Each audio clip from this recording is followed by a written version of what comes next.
Shalom Sobat STII. Bersyukur pada petang hari ini kita dapat bertemu kembali di dalam program Bicara. Pada kesempatan petang hari ini, program Bicara mengangkat satu tema berkenaan mengenai eklesiologi. Ada 3 bagian yang akan disajikan di dalam eklesiologi. Yang pertama mengenai rencana agung Tuhan, kemudian perintah agung, dan amanat agung. Khusus pada petang hari ini, kita akan berfokus pada bagian yang pertama, yaitu mengenai rencana agung. Sebab ini bersifat berseri, jadi ada 3 bagian yang akan kita paparkan dalam program Bicara pada petang hari ini.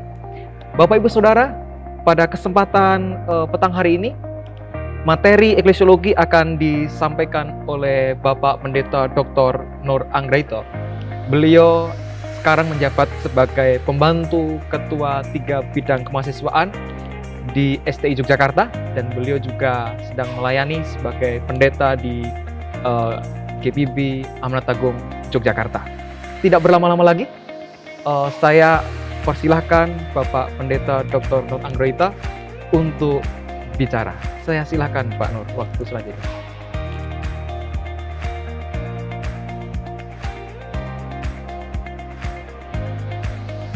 Shalom Sobat STI yang kekasih, pada kesempatan ini saya diberi kesempatan untuk bicara mengenai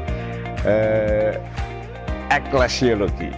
Seperti Pak Anon tadi berkata, bahwa eklesiologi ini kita akan mencoba melihat rencana agung Tuhan, kemudian perintah agung Tuhan, dan sesudah itu tentunya amanat agung Tuhan. Nah, kalau kita bicara mengenai rencana agung, maka pastilah kita akan membuka Alkitab yang ada di dalam Matius pasal yang ke-16 ayat 18 sampai 19. Demikian bunyi firman Tuhan yang ditulis oleh Rasul Matius pasal 16 ayat 18 sampai 19. Dan aku pun berkata kepadamu, engkau adalah Petrus, dan di atas batu karang ini aku akan mendirikan jemaatku. Dan alam maut tidak akan menguasainya. Kepadamu akan kuberikan kunci kerajaan sorga. Apa yang kau ikat di dunia ini akan terikat di sorga, dan apa yang kau lepaskan di dunia ini akan terlepas di surga. Sobat STI yang terkasih, bicara mengenai amanat agung, pasti kita sudah teramat sangat familiar. Itu di dalam Matius 28, yang intinya adalah menjadikan semua bangsa murid-murid Tuhan. Tapi kita jarang dengar istilah perintah agung. Kita jarang bicara mengenai perintah agung yang ditulis di dalam Matius 22. Isinya, kasihlah Tuhan Allahmu dan kasihlah sesamamu. Nah, lebih jarang lagi kalau bicara tentang rencana agung Tuhan.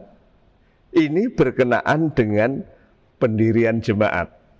Jadi kalau bicara tentang rencana agung Tuhan itu pendirian jemaat, atau mungkin kita kenal istilah CP, church planting, penanaman gereja, perintisan gereja. Itu adalah yang saya maksudkan dengan rencana agung. Mungkin kita bertanya, mengapa pendirian jemaat itu rencana agung? Mengapa pendirian, perintisan, JP itu adalah rencana agung? Ya jelas, karena yang merencanakan atau perencananya adalah pribadi yang agung mulia. Dia adalah Tuhan Yesus. Dia adalah inisiator pendirian jemaat. Dia yang berkata, aku akan mendirikan jemaatku. Nah, Sobat STI yang saya kasih, kita berpikir, andai kata saat Tuhan Yesus di bumi itu, kita ada di sana. Apa yang kita harapkan dia lakukan? Nah, mungkin kita akan berkata, saya ingin Tuhan mengajar kebenaran Allah supaya saya tahu dengan baik firman Allah, saya tahu tentang kebenaran Allah dan saya ngerti itu. Saya ingin Tuhan Yesus itu mengajar.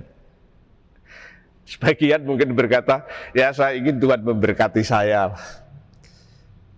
Saya ingin Tuhan membuat mujizat untuk saya.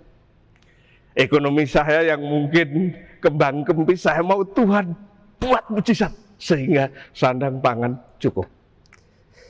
Atau mungkin saya mau Tuhan buat mujizat supaya saya sehat, kuat, kebal terhadap virus, kebal terhadap penyakit, kuat menghadapi cobaan, kuat dan bisa mengalahkan dosa. Mungkin kita akan berpikir seperti itu, saya mau Tuhan membuat mujizat memberkati saya.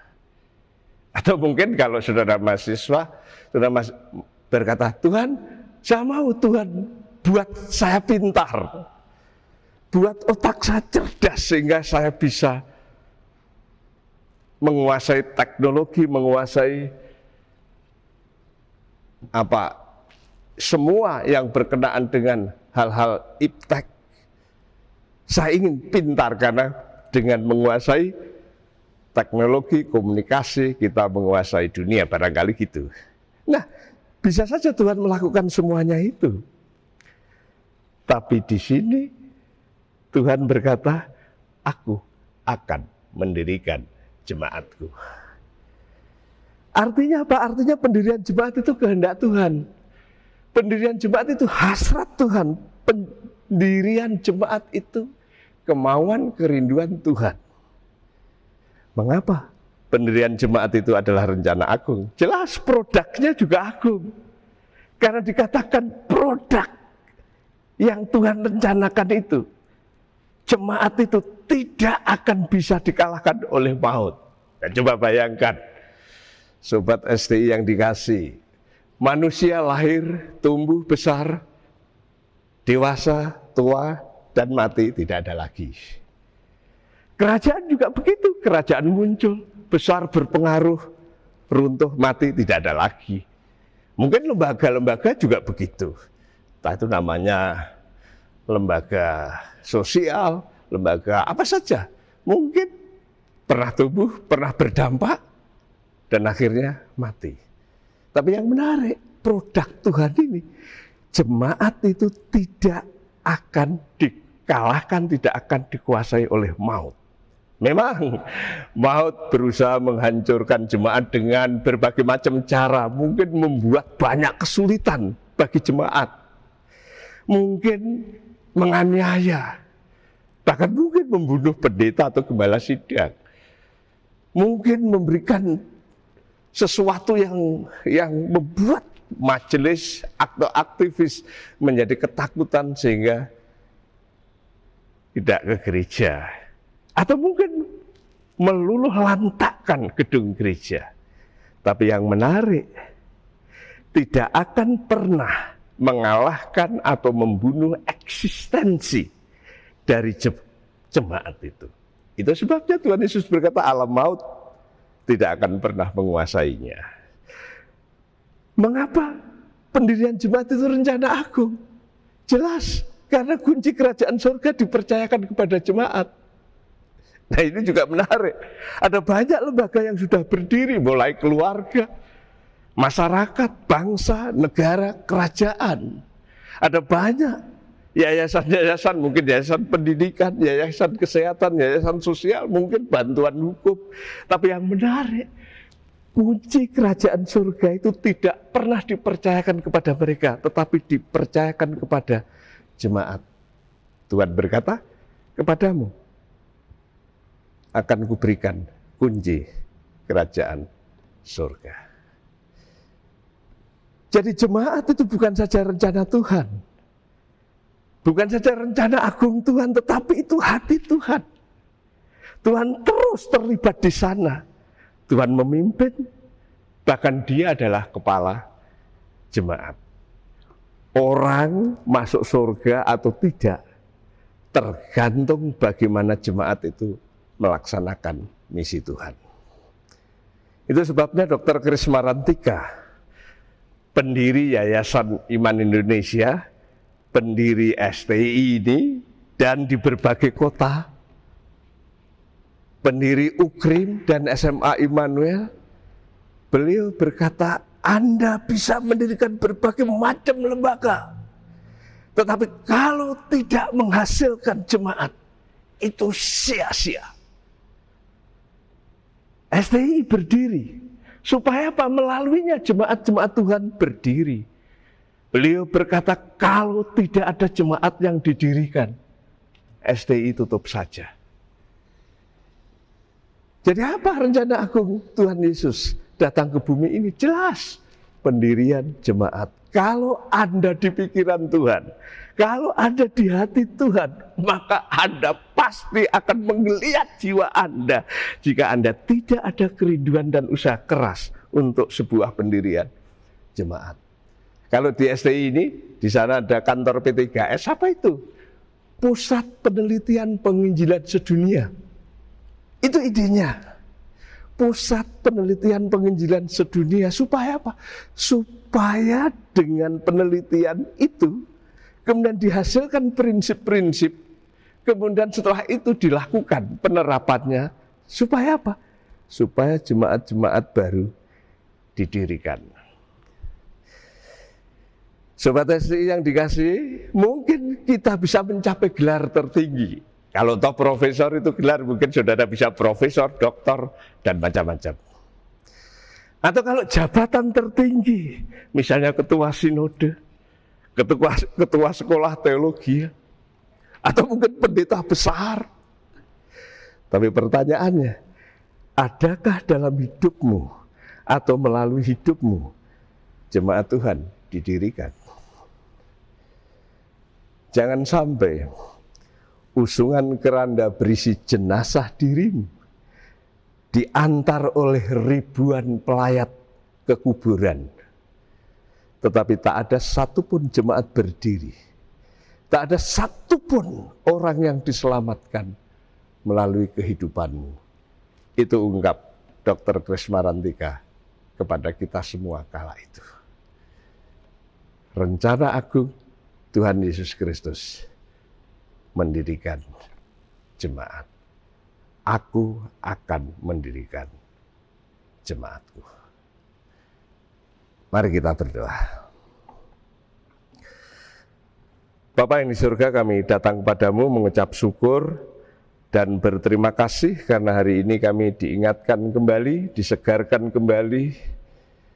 Kalau kami ada di dunia ini, kalau kami ada di STI, kalau kami ada di jantung hati Allah, maka kami mampu menangkap maksud Tuhan di dunia ini, yaitu mendirikan jemaat bagi Tuhan. Makasih Tuhan Yesus, berkati seluruh mahasiswa, segala program, seluruh alumni, keluarga besar STI, untuk terus diingatkan tentang rencana agung Tuhan Yesus ini. Tuhan berfirman, aku akan mendirikan jemaatku. Dalam nama-Mu Tuhan, kami mengucap syukur dan berterima kasih. Haleluya. Amin. Makasih.